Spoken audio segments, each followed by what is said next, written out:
Et si la pénurie alimentaire que l'on nous annonce n'était pas une crise, mais une stratégie? Depuis des mois, des images circulent. Des agriculteurs en larmes, des élevages entiers abattus, des vaches détruites sous escorte armée. On nous parle de normes, de sécurité sanitaire, d'urgence écologique. Mais posez-vous la vraie question. À qui profite la disparition de la viande naturelle? Pendant que les agriculteurs ferment, autre chose apparaît. Donc là, j'ai acheté du riz. Je l'ai mis dans le cuiseur. Déjà, c'était bizarre parce que ça faisait pas de mousse dans le cuiseur, c'était bizarre. Et le riz, quand l'odeur du riz, quand c'était cuit, c'était bizarre un peu. Donc on a regardé comme ça, et puis je dis, ça se trouve, c'est du plastique là, tellement le riz. Tellement le riz. Et ils voulaient pas me le changer. Ils poisonnent les gens comme ça.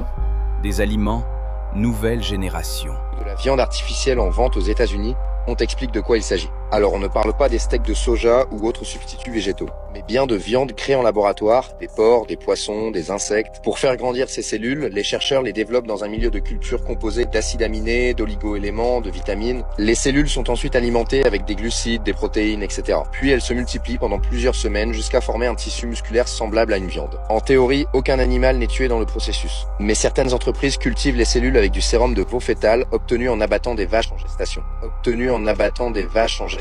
En abattant des vaches? Je vois que vous commencez à comprendre. Des produits qui ressemblent à de la viande, à des fruits, à de la nourriture, mais qui n'en sont pas vraiment. Des vidéos ont fuité, des textures étranges, des matières qui ne se décomposent pas, du plastique, dans ce qui finit dans nos assiettes.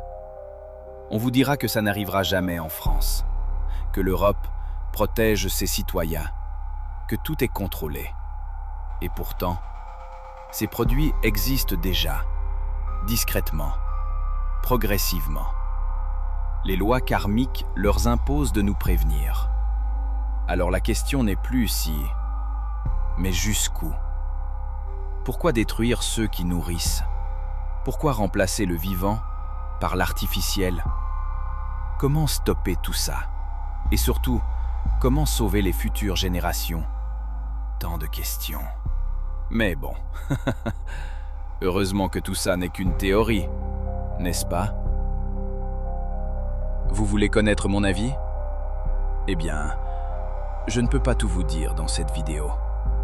Alors partagez, faites des duos et abonnez-vous à Moonjack et tapez « Explique-le-nous » car dans la prochaine vidéo, nous en saurons plus sur leur plan.